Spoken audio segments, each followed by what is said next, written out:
한 선교회가 운영하는 대전의 비인가 학교에서 130명 넘는 확진자가 나왔는데 학생들의 증상 보고에도 학교 측이 검사를 받게 하지 않고 방치했다는 주장이 나왔습니다. 같은 선교회 소속 광주의 국제학교에서도 집단 감염이 확인돼 전국 확산 우려가 커지고 있습니다.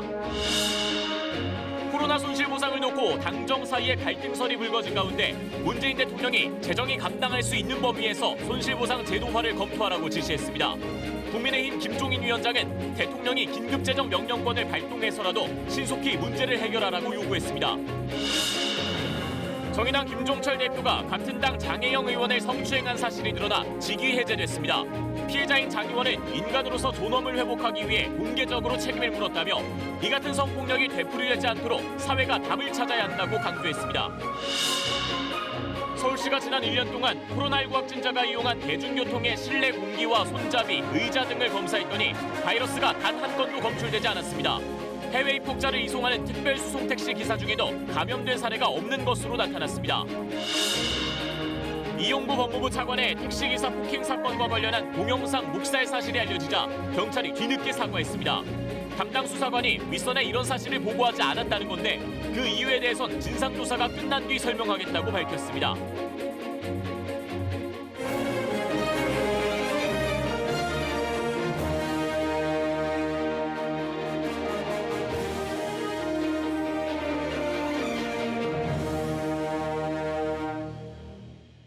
여러분 안녕하십니까? 코로나19 감염세 좀 누그러지나 싶었는데 대전과 광주의 교육시설에서 집단 감염이 발생했습니다.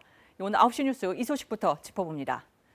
대전의 비인가 국제학교에서 지금까지 확인된 확진자 130명이 넘습니다. 한 선교회가 운영하는 중고등 과정의 기숙학교인데 이 선교회는 이런 교육시설을 전국에 20곳 넘게 운영하고 있습니다. 먼저 대전 취재기자 연결하겠습니다. 황정환 기자, 오늘도 확진자가 더 나왔죠? 네, 대전 IEM 국제학교와 관련해 오늘 5명이 추가로 확진됐습니다. 누적 확진자는 어제 127명을 포함해 이틀 새 모두 132명으로 늘었습니다. 검사 대상자 158명 가운데 무려 84%가 감염된 것입니다. 대전 IEM 국제학교는 IEM 선교회가 국제 선교사를 양성한다는 목표로 전국에서 청소년들을 선발해 일반 교과와 함께 기독교 교리 등을 가르치는 비인가 학교입니다. 주말을 맞아 전남 순천과 경북 포항 집으로 간 학생 2명이 어제 먼저 확진 판정을 받았습니다. 이후 학생과 교직원 자녀 등이 전수검사를 받은 결과 125명이 추가로 확진됐습니다. 또 오늘은 타 지역 검사자 등 5명이 추가로 확진됐습니다. 이로써 학생 120명 등 전체 검사 대상자 158명 가운데 84%가 양성 판정을 받았습니다. IEM 선교회는 대전을 비롯한 전국에 23군데 교육시설을 운영하고 있습니다. 대전 IEM 국제학교는 처음 누가 어디서 감염됐는지 아직 전파 경로는 밝혀지지 않았습니다. 방역당국은 학생들이 외부 접촉 없이 기숙사에서 생활해온 만큼 무증상 감염자가 입소해 전파했거나 출퇴근한 교직원들이 확산시켰을 가능성 등을 조사하고 있습니다. 대전시는 대전 IEM 국제학교를 3주간 폐쇄하고 방역수칙 위반 여부를 조사하고 있습니다. 지금까지 대전시청에서 KBS 뉴스 황정환입니다. 네, 그럼 이 IEM 국제학교가 어떤 곳인지 알아보겠습니다. 학교 건물에서 학생들이 공부하고 집단 생활도 하는 학교 겸 기숙사입니다. 방역당국은 이런 밀집, 밀폐, 밀접, 산밀 환경이 집단 감염의 원인이 된 걸로 보고 있습니다. 백상현 기자입니다.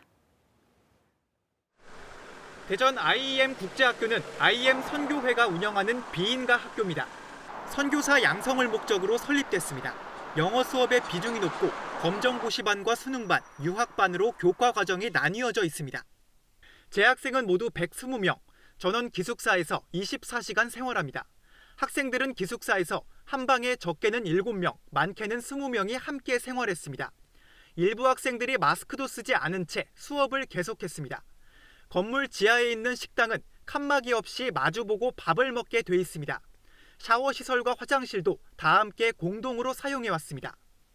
이 시설이 비인가 학교로서 학비 인정을 받지 못했고 학원도 아니기 때문에 법의 사각지대에 놓여 있었던 측면이 있습니다.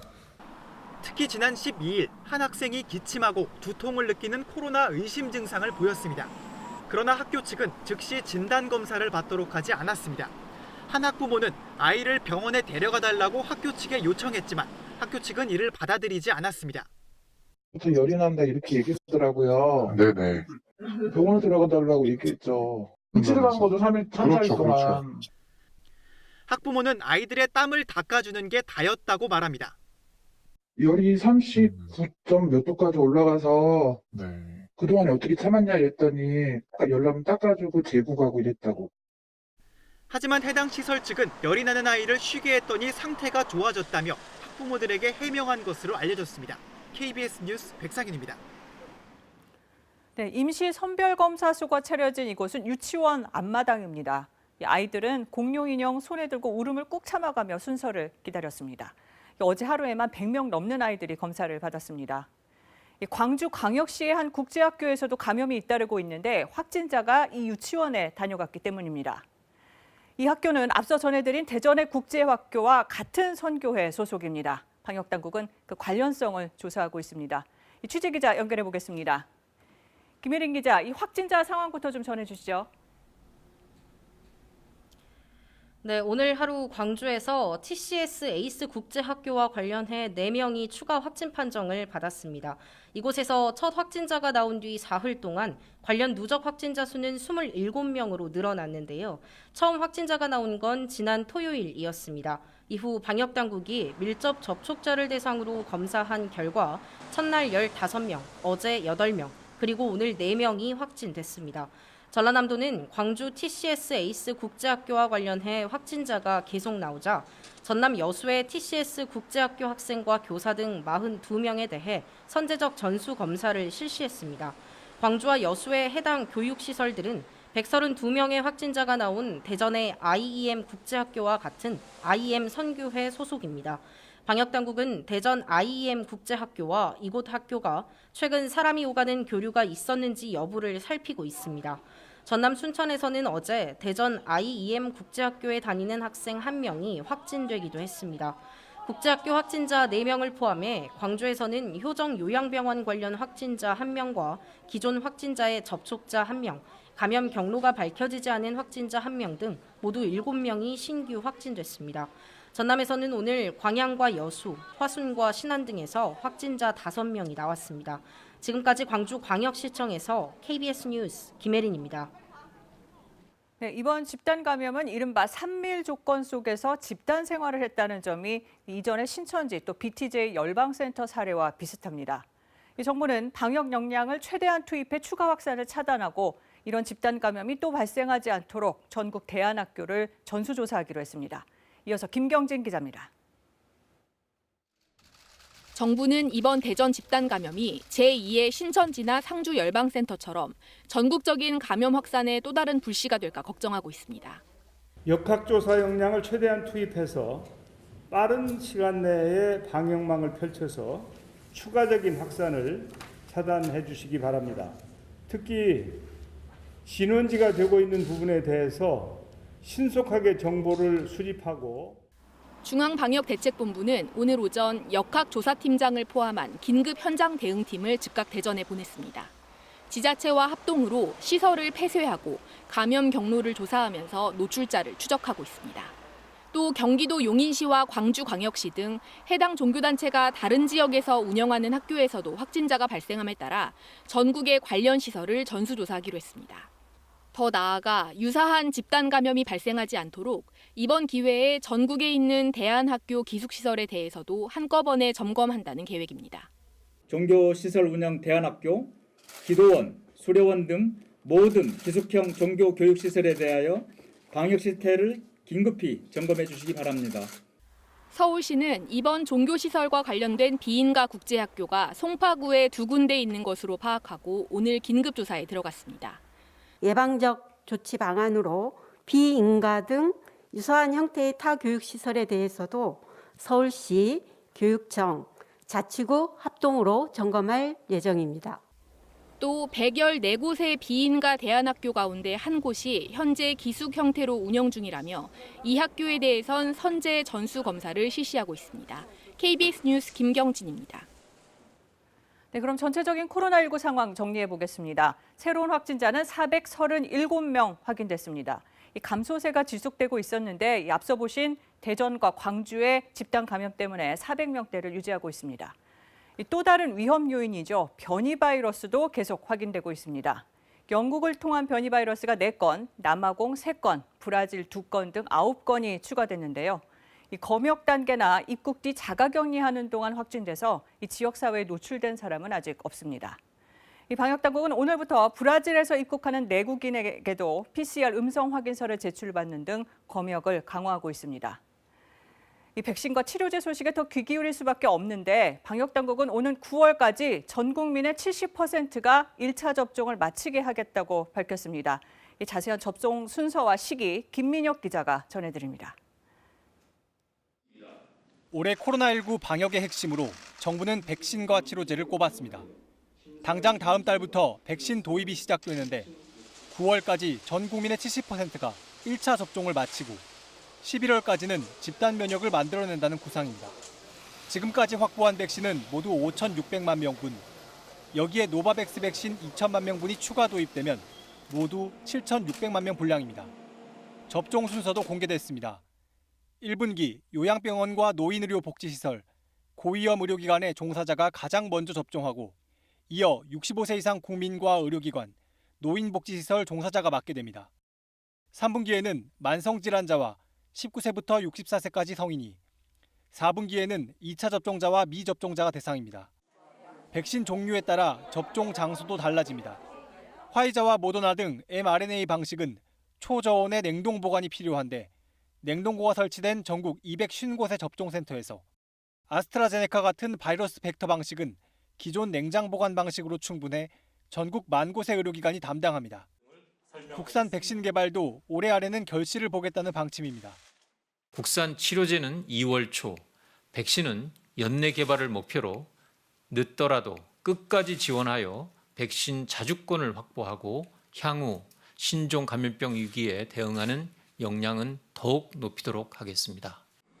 모든 절차가 문제없이 진행된다면 다음 달 중 백신과 치료제에 대한 허가가 완료될 걸로 예상되는 가운데 식약처는 오늘 화이자사 백신의 품목 허가 신청이 접수돼 허가 심사에 착수했습니다.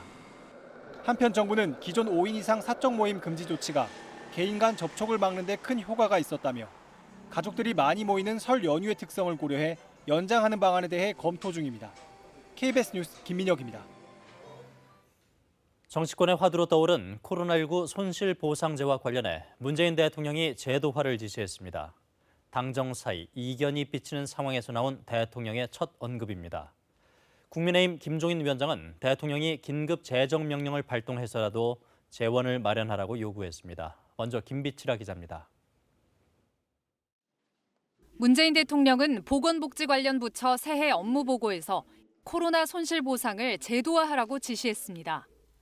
재정이 감당할 수 있는 일정 범위에서 손실보상을 제도화하는 방안도 중기부 등 관련 부처와 함께 또한 당정이 함께 검토해 주기 바랍니다. 대통령이 손실보상에 대한 구체적인 입장을 밝힌 건 처음입니다. 앞서 휴일 고위 당정청 회의에 홍남기 부총리가 불참하면서 당정 갈등설까지 나온 상황. 대통령이 직접 재정이 감당하는 범위를 언급하며 교통정리에 나선 걸로 풀이됩니다. 민주당 이낙연 대표는 합당한 보상을 강조했습니다. 합당한 보상을 해야 합니다. 그렇게 하지 않는다면 방역에 협조해달라고 요청드리기도 어려울 것입니다. 2월 임시국회부터 충분히 논의되기를 바랍니다. 홍익표 정책위 의장은 제일 중요한 건 속도라며 3월 내 늦어도 4월 초에는 보상이 이루어져야겠다고 구체적인 시점을 언급했습니다. 다음 달 임시국회에서는 법의 보상 근거를 담고 구체적인 보상 방식과 규모 등은 시행령으로 정하는 방식이 추진되고 있습니다. 국민의힘 김종인 비대위원장은 대통령이 긴급 재정 명령권으로 100조 원을 마련해야 한다고 지적한 바 있다며 신속한 결정을 요구했습니다. 대통령이 가지고 있는 재정의 명령권을 활용해서라도 이 문제를 빨리 단안을 내려주시기를 갖다가 공고를 합니다. 코로나 손실보상은 구체적인 제도를 마련하는 데 정부가 얼마나 속도를 내는가에 따라 영향을 받을 것으로 보입니다. KBS 뉴스 김비치라입니다. 보상을 제도화하기 위해서는 손실 규모의 정확한 산출이 우선 이루어져야 하는데요. 코로나 발생 전과 후 업종별로 매출이 어떻게 변했는지를 최초로 비교 분석한 자료가 나왔습니다. 업종에 따라 매출이 얼마나 줄었고 또 어떤 업종이 큰 타격을 입었는지 송명희 기자가 보도합니다. 보통 8시에 피크 시간이고 그다음에 9시 되면 문을 닫아야 됩니다. 지금 막 전기를 끊겠다고 문자가 와서 좀 당황을 했습니다. 저희가 상황이 이렇습니다. 민주당 이동주 의원이 한국신용데이터의 자료를 바탕으로 코로나 전후 매출 변화를 분석했습니다. 대상은 정부의 행정명령을 받은 14개 업종입니다. 코로나 발생 전인 2019년과 지난해 매출을 비교했을 때 매출이 가장 크게 감소한 업종은 유흥주점이었습니다. 한 해 사이에 매출이 42.1% 줄었습니다. 노래연습장과 오락실은 각각 41.1, 40.9% 줄었는데 전국 평균으로 매출이 반토막 가까이 났습니다. 이들 업종은 거리두기 1단계 시기 잠깐을 제외하면 집합금지와 영업 제한 조치가 반복됐던 업종들입니다. 거리두기 2.5단계가 시행된 지난해 8월부터 영업금지와 취식금지, 미성년자 출입 제한 조치를 잇따라 받은 PC방은 29.4%, 식당은 17.4% 매출이 줄었습니다. 영업 제한은 받았지만 일부 시기를 빼면 영업은 가능했던 학원과 독서실은 각각 10.8, 6.6% 매출이 감소했습니다. 학교를 못 가는 대신 학원과 독서실 이용이 늘어나면서 상대적으로 매출 감소가 덜했던 것으로 보입니다. 건강보조식품을 취급하는 방문 판매업의 경우 16.2%가 오히려 증가한 것으로 나타났는데 코로나19로 건강에 대한 관심이 높아졌고 비대면 결제로 전환한 영향으로 분석됩니다. 시급하게 지원해줘야 할 대상들, 그다음에 조금 더 차등적으로 지원해야 될 대상들 이런 부분들이 갈라지지 않을까 싶어갖고요. 일단은 핵심적으로 집합금지 제한 업종에 대해서만 먼저 좀 그 매출 감소에 대해서 살펴보게 된 겁니다. 이동주 의원은 이 데이터를 바탕으로 행정명령이 발동된 시기에 업종별 구체적인 피해 규모를 산출하겠다고 밝혔습니다. KBS 뉴스 송명입니다. 이용 제한이 완화되었다고는 하지만 여전히 관객들이 찾기 쉽지 않은 공연 예술계 피해는 심각합니다. 공연장 관계자들은 이대로 가다간 공연 산업 생태계 자체가 무너질 수 있다며 정부 지원을 호소했습니다. 안다영 기자가 취재했습니다. 홍대 인디음악의 성지로 불리는 대중음악 공연장 롤링홀. 지난 25년간 윤도현 밴드를 비롯해 정상의 자리에 오른 수많은 뮤지션이 이곳을 거쳐갔습니다. 하지만 지금은 무대도 객석도 텅 비었습니다. 스탠딩 공연은 아예 할 수가 없고 좌석을 두고 하면 공연할수록 적자만 커집니다. 50명 인원 제한에 두 자리 뛰어앉기 조치 때문입니다. 마이너스는 지금 1년째 넘게 이제 보고 있는 상황이고 진행하면 할수록 더 커지기 때문에 지금은 좀 폐업하는 부분에 대해서는 심각하게 생각하고 있는 상황이고요. 코로나19 사태 이후 홍대 일대 공연장에서 취소된 공연은 400개가 넘습니다. 불어나는 적자를 견디다 못해 지난해 말부터 공연장 20여 곳이 줄줄이 문을 닫았습니다. 공연장 4개 중 1개꼴입니다. 홍대 문화라는 게 없잖아요. 전국을 뒤져봐도. 이런 생태계가 지금 수십 년 동안 만들어져서 뭐 자연스럽게 만들어진 생태계라는 게 지금 있는데 이 생태계가 지금 파괴될 위기에 놓여 있다. 존폐의 갈림길에 선 대중음악 공연장들이 정부 지원을 호소하고 나섰습니다. 기존의 두 자리 뛰어앉기에서 좌석 간 2m 거리 두기로 지침이 완화됐지만 사실상 공연 금지나 마찬가지라는 겁니다. 공연장은 일정 수 이상의 관객이 보장되지 않으면 공연 자체가 개최될 수 없는 구조를 가지고 있습니다. 따라서 공연장 내 거리 두기 세부 지침은 사실상 실효성이 없다는. 이들은 또 현재의 정부 지원 정책은 좁은 외양간에서 고품질의 한우를 생산해 세계에 알리겠다는 어불성설이라며 공연장의 필요성을 강조했습니다. KBS 뉴스 안다영입니다. 정의당 김종철 대표가 동료 의원을 성추행해 직위 해제됐습니다. 제도권 진보 진영을 대표하면서 성평등 이슈를 전면에 내세웠던 정의당은 창당 9년 만에 최대 위기에 직면했습니다. 개현우 기자가 보도합니다. 정의당은 긴급 기자회견을 열어 김종철 대표를 직위 해제했다고 밝혔습니다. 같은 당 장혜영 의원을 성추행한 데 따른 겁니다. 지난 15일 저녁 사건이 발생했고 장 의원이 사흘 뒤 당의 피해를 알렸습니다. 비공개 면담 조사에서 김 전 대표는 이를 인정했습니다. 다툼의 여지가 없는 명백한 성추행 사건입니다. 가해자는 무관용 원칙으로 가장 높은 수위의 엄중한 처리 지침을 갖고 해결해 나갈 것입니다. 정의당은 징계를 위해 김 전 대표를 당기위원회에 회부했습니다. 다만 피해자 뜻에 따라 당 차원 고발 계획은 없다고 했습니다. 김 전 대표는 입장문을 통해 공개 사죄하며 본인에 대한 엄중한 징계를 자청했습니다. 지난해 10월 포스트 심상정을 표방하며 진보 진영 세대 교체를 주장했던 김 전 대표. 109일 만에 성추행 사건으로 불명예 퇴진하면서 정의당도 창당 9년 만에 위기에 봉착했습니다. 당원들 일각에선 발전적 해체 주장도 나옵니다. 특히 성평등 이슈를 전면에 내세웠던 진보정당 대표의 성폭력 사건이라 정치권에 큰 충격과 파장이 일고 있습니다.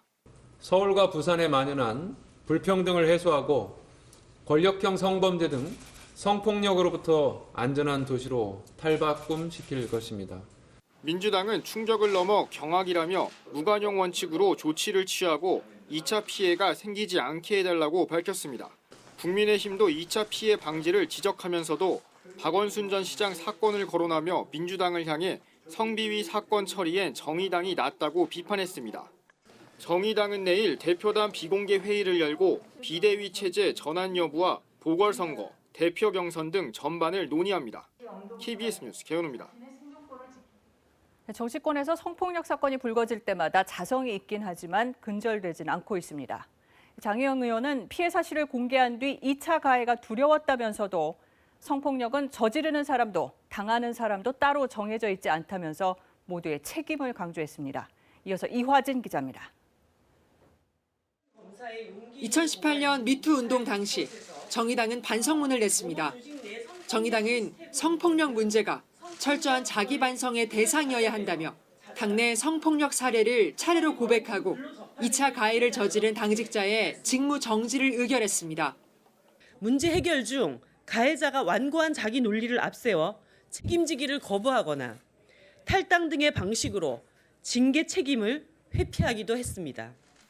그러나 사건은 다시 일어났고 피해자인 장혜영 의원이 강조하는 점이 바로 이 책임입니다. 장 의원은 먼저 인간으로서 존엄성을 회복하고 일상으로 돌아가기 위해 공개적인 책임을 묻기로 했다고 밝혔습니다. 2차 가해가 두렵지만 더 두려운 것은 자신을 잃어버리는 일이라며 남성들이 여성을 동등하고 존엄한 존재로 대하는 것이 왜 이토록 철저히 실패하는지 반드시 답을 찾아야 한다고 지적했습니다. 그러면서 가해자의 사실 인정과 진정성 있는 사죄, 책임을 지는 절차가 상처 회복을 위해 필요하다고 강조했습니다. 가해자가 이를 거부한다면 사회가 적극 나서서 그렇게 하도록 만들어야 한다는 숙제도 던졌습니다. 특히 현직 국회의원이라는 사실은 결코 피해자가 될 수 없음을 의미하지 않는다면서 피해자다움도 가해자다움도 존재하지 않는다고 말했습니다. 장혜영 의원의 호소는 성폭력은 가해자와 피해자 사이의 문제가 아닌 우리 사회가 책임져야 할 구조적 해결의 대상이라는 점을 다시 한번 상기시키고 있습니다. KBS 뉴스 이화진입니다. 네, 문자 메시지 뒤에 붙인 이런 표현, 한 서울시 의원은 친근감의 표시가 아니라고 했습니다. 약자들의 비명이라고 했습니다. 성폭력을 당했다면서 왜 웃고 있느냐, 왜 친근한 느낌의 이런 문자를 보내느냐, 다시 말해 왜 피해자답게 행동하지 않았느냐는 비판에 대한 답변이었습니다. 정의당의 장혜영 의원도 말했듯 피해자다운 모습은 따로 없습니다. 수많은 피해자가 있을 뿐입니다. 이 문자 메시지를 예로 이 문제를 꼬집은 권수정 서울시 의원은 문제가 반복돼도 변화는 더딘 현실이 우리 사회의 민낯이라고 지적했습니다. 국가인권위원회가 고 박원순 전 서울시장이 전 비서실 직원을 상대로 한 언행은 성희롱에 해당한다는 조사 결과를 발표했습니다. 하지만 서울시 직원들이 성희롱을 묵인하거나 방조한 객관적 증거는 확인하기 어렵다고 밝혔습니다. 박민경 기자가 보도합니다. 피해자가 직권조사를 요청한 지 반년 만에 국가인권위원회는 박원순 전 시장의 말과 행동은 성희롱에 해당한다고 결론 내렸습니다. 인권위는 구체적으로 박 전 시장이 늦은 밤 피해자에게 부적절한 메시지와 사진, 이모티콘을 보내고 집무실에서 손톱과 손을 만졌다는 주장이 사실로 인정된다며 이는 성희롱에 해당한다고 판단했습니다. 이는 피해자의 휴대전화, 디지털 포렌식 등 증거자료와 이런 행위가 있었을 당시 피해자로부터 들었다는 참고인의 진술 등을 통해 판단했다고 밝혔습니다. 인권위는 특히 고인이 된 박 전 시장이 방어권을 행사할 수 없다는 점을 고려해 사실관계를 엄격하게 따졌음에도 성희롱 사실은 충분히 인정된다고 설명했습니다. 다만 서울시 관계자들이 성희롱을 묵인하거나 방조한 정황은 파악하지 못했다고 밝혔습니다. 그러면서도 지자체장을 보좌하는 비서실이 위계 구조에 의한 성희롱을 인식하지 못한 낮은 성인지 감수성이 문제라고 지적했습니다. 이번 조사에서는 지난해 4월 피해자가 동료 직원으로부터 성폭행을 당했을 때 당시 서울시 파견경찰이 가해자의 요청으로 피해자 지인에게 합의와 중재를 요청한 사실이 새롭게 드러났습니다. 인권위 발표에 앞서 피해자는 인권위의 직권조사가 마지막 희망이라고 호소했습니다. 저희 마지막 희망은 국가인권위원회의 직권조사 결과 발표입니다. 잔인한 2차 가해 속에서 피 말라가는 저의 심신을 소생시킬 첫 걸음일 것입니다. 인권위도 2차 피해는 성희롱에 동반되는 부차적인 문제가 아니라며 노동권 측면에서 적극적인 대응을 주문했습니다. KBS 뉴스 박민경입니다. 국회에서는 박범계 법무장관 후보자 인사청문회가 열렸습니다. 박 후보자는 청문회에서 공수처로 이첩해 수사할 사건이 있느냐는 질문에 김학의 전 차관 출국 금지 사건을 언급했습니다. 국민의힘은 박 후보자의 도덕성 문제를 집중 부각했습니다. 김성수 기자입니다. 앞으로 공수처로 이첩 가능성이 있는 사건에 대한 민주당 측 질의. 박범계 후보자는 현재 검찰이 수사 중인 김학의 전 차관의 출국 금지 수사를 이첩할 단계라고 말했습니다. 공수처 검사 인선 작업에 돌입을 했고 공수처법에 의하면 현재 상태에서 공수처로 이첩하는 게 옳겠습니다.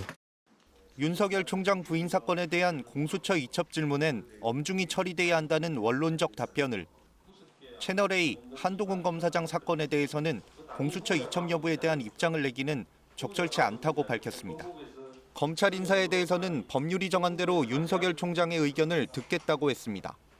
국민의힘은 2016년 사법고시생 폭행 의혹과 2018년 지방선거 당시 측근들의 공천원금 요구를 묵인했다는 의혹 등 도덕성 문제를 집중 부각했습니다. 민주당 진상조사위원 조사단 보고서를 보면 박범계 의원 책임 여부에 관해서 김소연에 대해서 확인한 것 중에 2번의 권리금 얘기가 나온다고. 박 후보자는 폭행 의혹은 사실이 아니고 측근들의 공천원금 의혹은 이미 문제없단 법적 판단을 받았다고 반박했습니다.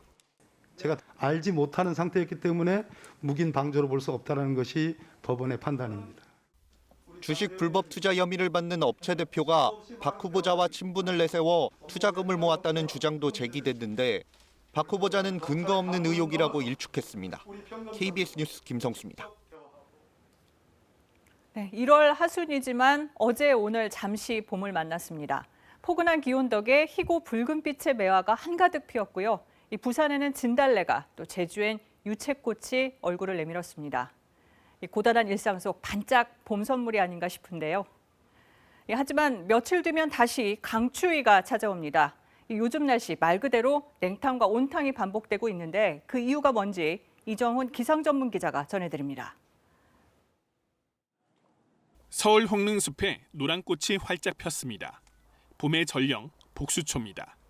지난주 후반부터 기온이 갑자기 높아지면서 예상보다 일찍 꽃망울을 터뜨렸습니다. 포근한 날씨에 도심 공원도 모처럼 활기를 되찾았습니다. 산책 나온 직장인들은 외투를 반쯤 내려 걸쳐 입거나 아예 벗은 채 들고 다닙니다. 정말 따뜻하고 춥지도 않고 그래가지고 손도 안 시리고. 지난주에 비해서 훨씬 따뜻해진 것 같고 초봄 날씨인 것 같아요. 어제와 오늘 서울의 낮 최고 기온은 13.9도로 예년의 4월 초에 해당하는 봄 날씨를 보였습니다. 1월 기온으론 1932년 이후 89년 만에 가장 높은 수준입니다. 20년 만에 한파가 나타난 지난 8일엔 서울 최저 기온이 영하 18.6도까지 떨어졌는데 보름 남짓 사이 30도 넘게 기온이 널뛴 겁니다.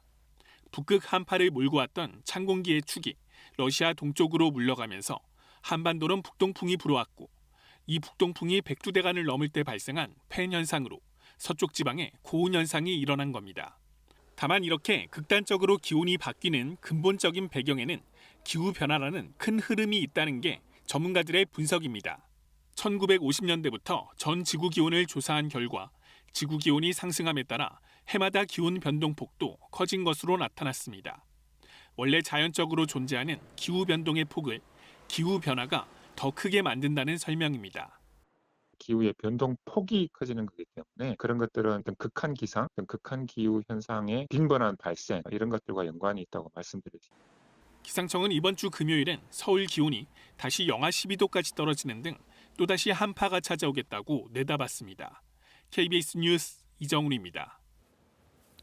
지하철이나 버스 탈 때 코로나 때문에 걱정 많이 하시죠? 서울시가 지난 1년 동안 확진자가 이용한 대중교통을 확인해봤더니 코로나 바이러스가 검출되지 않았다고 밝혔습니다. 대중교통 이용할 때 안심해도 되는 건지 석혜원 기자가 알아봤습니다. 정류장에 도착한 버스. 내리거나 타는 사람이 없어도 차량 문을 모두 엽니다. 감염 우려에 따른 환기 조치입니다. 승객이 많을 땐 아예 창문을 열고 운행할 정도입니다. 차고지에서 매회 소독과 환기를 하고 있고요. 통화하시는 승객에게는 자제하라고 요청하고 있습니다. 버스나 지하철 같은 대중교통을 이용하는 시민의 불안은 여전합니다. 마스크를 2개씩 쓴다거나 아니면 이제 손잡이를 최대한 이제 피부에 직접 닿지 않게 하면서 잡으려고 하고. 지금까지 서울 시내 버스와 지하철 등 대중교통 종사자 중 감염 사례는 37건. 하지만 이를 통한 추가 감염 확산은 없었습니다. 정말 바이러스가 없는지 서울시가 확진자가 이용한 버스와 지하철에서 실내 공기와 손잡이, 의자 등을 검사했습니다. 450건의 검체를 채취했는데 바이러스는 단 한 건도 검출되지 않았습니다. 마스크 착용, 손 씻기, 그리고 대화 자제 등 개인 위생을 잘 지켜준 시민들의 노력의 결과라고 볼 수 있습니다. 자가격리를 해야 하는 해외 입국자들은 일반 대중교통을 탈 수 없어 특별 수송 택시를 이용합니다. 지난해 4월부터 하루 평균 350여 명, 10만 명이 넘는 승객을 실어 날랐지만 기사 중 감염된 사례는 없었습니다. 해외 입국자에 의한 감염을 막기 위해 운전기사와 승객 사이에 가림막을 설치하고 손소독제도 비치했습니다. 손님이 하차 후에 환기와 함께 내부 소독을 하고 있습니다. 한 달에 한 번씩 자체적으로 선별 검사를 받고 있습니다. 서울시는 대중교통 종사자에 대해 주기적으로 선제 전수검사를 하고 지하철 객차에 바이러스가 남아있는지 다음 달에 한 번 더 검사하기로 했습니다. KBS 뉴스 석혜원입니다. 네, 미국의 코로나 확진자 수는 지금까지 2,500만 명을 넘었습니다. 13명 중에 1명이 걸렸다는 건데 이 변이 바이러스의 영향으로 봄이 돼도 상황이 좋아지지 않을 거란 경고 속에 바이든 정부가 방역 조치를 강화하고 나섰습니다. 뉴욕에서 한보경 특파원이 보도합니다. 이달 중순 들어 코로나19 신규 확진자가 줄자 미국 볼티모어의 식당들이 실내 영업을 재개했습니다. 다만 손님은 정원의 25%, 식사는 1시간 안에 마쳐야 합니다. We've been at capacity last night and during the day today. Our computer system will monitor it for us so we know when their hour's up. 그동안 금지해왔던 주에서도 속속 실내 영업 금지를 푸는 가운데 미국의 누적 확진자 수가 2,500만 명을 넘었습니다. 미국 인구의 7.6%, 미국인 13명 가운데 1명은 코로나19에 걸렸다는 겁니다. 누적 사망자 수는 42만 명에 육박하고 있습니다. 4월 말까지 1억 5천만 명이 백신을 맞는다 해도 사망자는 57만 명에 육박할 거란 예측도 나오고 있습니다. 봄이 돼도 코로나19는 여전할 거라는 경고 속에는 변이 바이러스에 대한 우려가 녹아 있습니다. We need to assume now that what has been circulating dominantly in the UK does have a certain degree of increase in what we call virulence, namely the power of the virus to cause more damage, including death. 바이든 정부도 서둘러 방역 고삐 제기에 나섰습니다. 브라질과 영국 그리고 유럽 등 기존 입국 제한 국가에 남아프리카 공화국도 새로 추가됩니다. 남아공발 변이 바이러스를 차단하기 위해서입니다. 2살 이상의 승객이 대중교통을 이용할 때 반드시 마스크를 착용해야 합니다. 미국 콜롬비아대 연구팀이 마스크 의무화 등의 방역 조치가 오는 7월 말까지 유지되면 코로나19 확진자 수를 실제로 수천만 명 줄일 수 있을 거라는 연구 결과를 내놨습니다. 백신 접종이 본격화되는 앞으로 몇 달간이 그만큼 중요하다는 얘기입니다. 뉴욕에서 KBS 뉴스 한보경입니다. 이용구 법무부 차관의 택시기사 폭행 사건에서 블랙박스 영상이 없었다는 경찰 주장이 거짓으로 드러나 논란이 일고 있는데요. 결국 경찰이 송구스럽다며 고개를 숙였습니다. 최근 정인이 사건에 이어 이번 일까지 벌어지면서 경찰에 대한 비판이 커지고 있습니다. 문예슬 기자가 보도합니다. 정인이 사건으로 경찰청장이 대국민 사과를 한 지 한 달도 안 돼 경찰이 또다시 고개를 숙였습니다. 이용구 법무부 차관의 택시기사 폭행 사건에서 블랙박스 영상이 없어 추가 수사 없이 사건을 마무리했다고 해명해온 경찰의 주장이 사실과 다른 것으로 확인됐기 때문입니다. 최승렬 국가수사본부장 직무대리는 경찰청에서 열린 기자간담회에서 동영상이 없었다고 잘못 설명하게 돼 송구하다고 밝혔습니다. 택시기사와 블랙박스 업체 관계자가 영상을 복원했다는 사실을 담당 수사관에게 알렸는데도 못 본 걸로 하겠다고 말했다는 주장이 나온 지 나흘 만입니다. 다만 경찰은 담당 수사관이 윗선에 보고하지 않은 것으로 판단하고 있다고 설명했습니다. 담당 수사관이 왜 못 본 척했느냐는 질문에는 관련 진술이 있었지만 진상조사가 끝난 뒤 설명하겠다고 말을 아꼈습니다. 하지만 경찰은 이런 사실이 확인된 뒤로도 담당 수사관 한 명에 대해서만 대기 발령 조치를 했을 뿐 휴대전화를 확보했는지조차 정확히 설명하지 못하고 있습니다. 경찰이 권력을 가져오는 것 이상으로 직무상의 그 윤리라든지 또는 책임이라든지 의무라든지 이런 것들이 강화된다는 것을 자각을 했어야 됐는데 책임을 다할 수 있는 시스템을 가동시킬 의지도 없이 수사권을 가져간 것이라고. 이용구 차관은 경찰 고위층과 연락한 적은 없다면서도 기사와 합의한 뒤 영상을 지우라고 했다는 의혹에 대해선 별다른 입장을 내놓지 않았습니다. KBS 뉴스 문예슬입니다. 현대위아 창원 공장에서 일하던 하청업체 노동자가 숨졌습니다. 이 공장에서는 끼임 사고가 반복되고 있는데 노조 측은 위험 경고에도 불구하고 회사가 안전조치를 외면했다고 주장하고 있습니다. 윤경재 기자가 보도합니다. 기어등 자동차 부품을 만드는 현대위아 창원 사공장.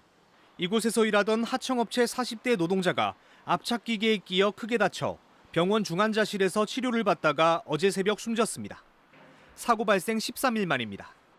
이 노동자는 당시 동료 2명과 작업하다 기계에 소재를 넣은 뒤 미처 빠져나오지 못한 상황에서 압착 버튼이 작동되면서 기계에 끼었습니다. 애초 아침 근무조였던 이 노동자는 불량 부품 8,000개를 일주일 안에 수정하기 위해 오후 근무조에 투입됐다가 사고를 당했습니다. 해당 프레스 기계엔 안전 센서가 설치돼 있었지만 끼임 사고가 날 때 전혀 작동하지 않았던 것으로 드러났습니다. 노조는 2019년 같은 공정에서 손가락 절단 사고가 나는 등 그동안 수차례 위험 현장에 대한 경고에도 불구하고 안전 조치를 외면한 결과라고 주장합니다. 수지 절단 사고가 있을 경우에도 2인 1조 작업은 안 된다, 위험하다 했는데도 불구하고 회사가 묵살하고 받아들이지 않은 상황, 그런 상황이라고 보시면 되겠습니다. 노조는 또 제대로 된 직무 안전 교육과 표준 작업서 없이 수동 조업을 강행한 점도 사고를 유발한 측면이 있다고 주장하고 있습니다. 현대위아 측은 그동안 노동자 안전을 위한 조치는 충분히 취해졌다고 해명하고 경찰과 노동부의 원인 조사 결과에 따라 필요한 책임을 질 것이라고 밝혔습니다. 경찰과 노동부는 이번 사고를 중대재해로 보고 회사 측의 관리와 감독이 미흡하지 않았는지 집중적으로 조사하고 있습니다. KBS 뉴스 윤경재입니다.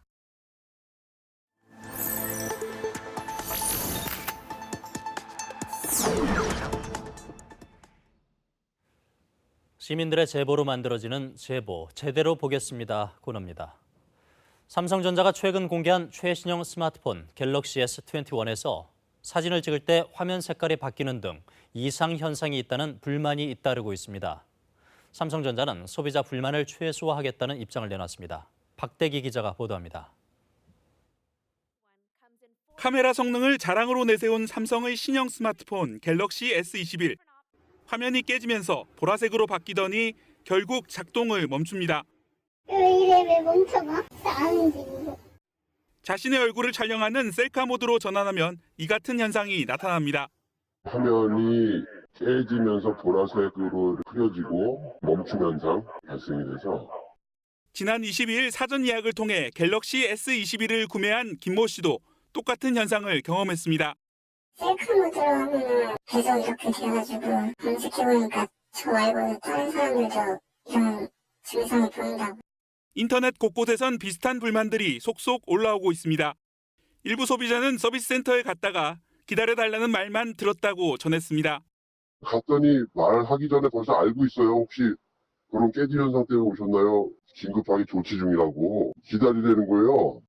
삼성전자 측은 카메라 소프트웨어 문제로 이 같은 현상이 나타났다며 고객들을 대상으로 안내와 서비스를 진행 중이라고 밝혔습니다. 또 29일 공식 출시 전엔 문제가 해결될 것이라고 덧붙였습니다. 지금까지 사전 예약을 통해 판매된 갤럭시 S21이 20여만 대.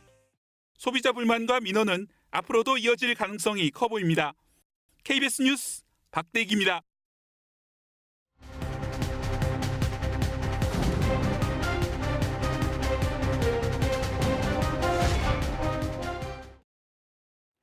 네, 기후변화 위기 속에 탄소 중립이 피할 수 없는 과제로 떠오르면서 정부는 2050 탄소 중립을 선언했습니다. 태양광이나 풍력 같은 신재생에너지의 비중을 높이는 게 중요한데 현재 국내 신재생에너지 발전 비중은 7% 정도고 이걸 2034년까지 25%로 늘린다는 게 정부의 목표입니다. 화력과 원자력 발전 등을 줄이고 전력 생산의 4분의 1을 신재생으로 채우는 이른바 에너지 대전환을 하겠다는 겁니다. 이 신재생에너지 보급률이 가장 앞서 있는 제주도에서 그 가능성을 살펴봤는데요. 이 신재생 발전은 늘었지만 전력 관리에 비상이 걸렸다고 합니다. 지난해에만 풍력 발전이 70번 넘게 멈춰섰고 이러다 블랙아웃, 그러니까 대정전이 발생할 수 있다는 우려까지 나오고 있습니다. 왜 그런지 김유대 기자가 현장 취재했습니다. 풍력발전기 15기를 운영하고 있는 제주의 한 발전단지. 최근 들어 상황실이 부쩍 바빠졌습니다. 시도 때도 없이 전력거래소에서 출력 제한, 즉 발전을 멈추라는 명령이 떨어지기 때문입니다.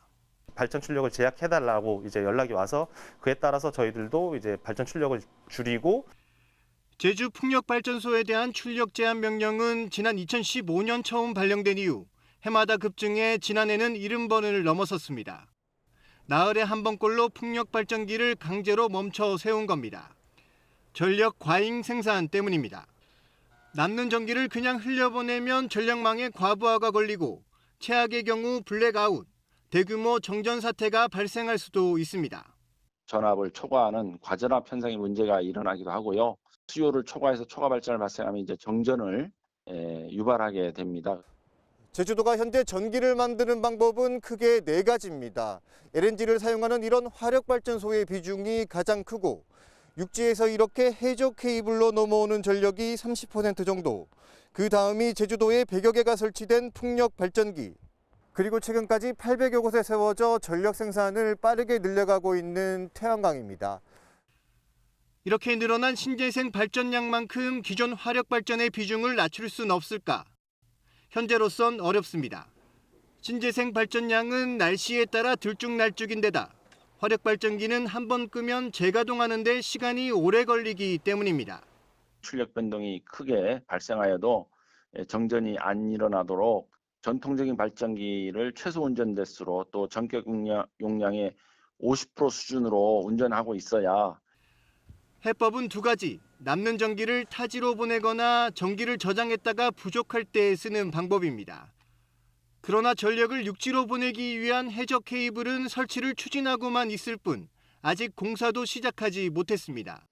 전력 저장 장치, ESS를 늘리는 방법도 천문학적인 비용이 부담입니다. 기존의 전력망제도, 전력산업제도에서는 우리가 포용될 수 없고 수용될 수 없는 구조예요. 이런 상황에서 제주 지역의 신재생 발전 설비는 2025년까지 지금보다 2배 넘게 더 늘어날 계획입니다. 결국 당장 올해는 출력 제한이 200회를 넘어설 것으로 보입니다. 잉여 전력에 대한 활용 방안이 구체적으로 제시가 되지 않고는 이 출력 제한 문제는 굉장히 재생에너지 보급 확산에 있어서 큰 걸림돌. 체계적인 신재생 에너지 활용 계획과 기반 시설을 갖추지 않으면 발전량이 늘어도 오히려 전력 산업의 불안만 키울 수 있다고 전문가들은 경고합니다. KBS 뉴스 김유대입니다. 고병원성 AI 확산세가 좀처럼 꺾이지 않고 있습니다. 2달 전 첫 확진 판정이 나온 뒤에 벌써 70여 농가로 번졌는데요. 이 처분이 계속되면서 닭과 오리, 또 달걀 가격 오름세가 커지고 있고 축산농민들의 피해도 불어나고 있습니다. 가장 큰 피해가 있었던 4년 전과 비교해 볼까요? 피해 농가 수는 5분의 1 정도지만 이 처분된 가급률은 2천만 마리가 넘어서 건수 대비 처분이 훨씬 더 많습니다. 그때보다 처분 규정이 강화됐기 때문인데 축산업계와 동물보호단체를 중심으로 이 기준이 과도하다는 호소가 잇따르고 있습니다. 김소영 기자입니다. 병아리 15만 마리를 키우는 농장입니다. 2016년 AI로 닭 27만 마리를 잃은 뒤 자체 방역 설비를 구축했습니다. 24억 원이 들었습니다. 위리로 폐쇄하게 된 것은 조리로부터의 감염을 막기 위해서. 드나드는 차량도 종류에 따라 동선을 분리했고 식당과 휴게실까지 만들어 출입을 최소화했습니다. 하지만 이달 중순 직선거리로 2km 정도 떨어진 근처 농장에서 AI가 확진되면서 키우던 병아리 모두 예방적 처분 대상이 됐습니다. 2018년부터 가금류 처분 범위가 발생 농가 500m 이내에서 3km 이내로 강화됐기 때문입니다. 농장주는 처분을 거부하고 있습니다. 그 많은 돈을 들여서 남과 달리 노력을 한 농장도 3km 이내에 있다고 해서 살처분을 당한다면 어느 누가 차단 방역 설비를 하겠습니까? 진통은 곳곳에서 빚어지고 있습니다. 경기도 화성의 한 친환경 농장도 예방적 처분 조치에 맞서 법원에 가처분 신청을 냈습니다. 농장끼리 번지는 수평 감염이 아직 없는 상황에서 무조건 처분만 고집하는 게 맞냐는 지적도 나옵니다. 백신과 살처분을 병행하는 방식의 그런 조금 더 나은 방식을 빨리 도입을 해서 실험이라도 실시를 하는 게 맞을 거라고 저희는 봅니다. 정부는 AI 조기 차단을 위해선 불가피한 조치이며 당장 기준을 바꿀 상황은 아니라는 입장입니다. 바이러스가 이렇게 만연되어 있는 상태에서는 우리 농장이 완벽하다. 그렇게 얘기하기가 어렵다는 거죠. 하지만 동물복지단체들까지 나서 예방적 처분 중단과 백신 사용을 촉구하고 있어 처분 기준에 대한 고민이 필요해 보입니다. KBS 뉴스 김소영입니다. 한 사업가가 코로나19로 인해 매출이 줄어든 상황에서도 거액을 기부했습니다. 어려운 학생들을 위해 써달라며 예금과 부동산 등 개인 자산 100억 원을 쾌척했는데요. 신지수 기자가 기부자를 만나봤습니다. 플라스틱 용기부터 컵, 식판까지 23년째 주방용품을 만들어 온 김용호 씨도 코로나19로 큰 피해를 봤습니다. 지난해 매출만 30% 정도 줄었습니다.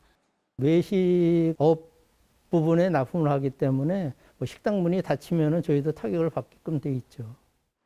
회사 사정이 빠듯해지면서 마음의 여유가 없어질 법도 한데 김 씨는 통 큰 결심을 했습니다. 평생 모은 예금과 부동산 등 개인 자산을 정리한 돈 100억 원을 기부하기로 한 겁니다. 꾸준히 기부를 해왔었지만 빈손으로 가겠다는 소신을 실현하기에 시간이 얼마 남지 않았다고 느꼈기 때문입니다. 코로나로 인해서 제 친구 두 분이 좀 운명하셨어요. 저한테도 그런 일이 닥칠 수도 있다 생각하고요. 그때 제대로 눈 못 감을 것 같아갖고. 기부처로 한국장학재단을 결정한 건 기부금 전액이 수혜자한테 전달되는 점도 있지만 신문 배달을 하며 중고등학교 학비를 벌었던 유년 시절이 떠올랐기 때문입니다. 저소득 학생들이나 그다음에 한부모 가정이라든가 그다음에 다문화 가정 그런 학생들한테 사용됐으면 좋다고. 김 씨가 기부한 100억 원은 한국장학재단의 개인 기부액으로는 역대 최대 금액입니다. 청소년들이 나중에 자라서 다시 또 후배들을 위해서 기부를 할 수 있는 선순환을 이루는 그런 장학금으로. 한국장학재단은 김 씨의 이름을 딴 장학금을 만들어 경제적으로 어려운 대학생들을 대상으로 오는 2학기부터 장학금 신청을 받을 계획입니다. KBS 뉴스 신지수입니다.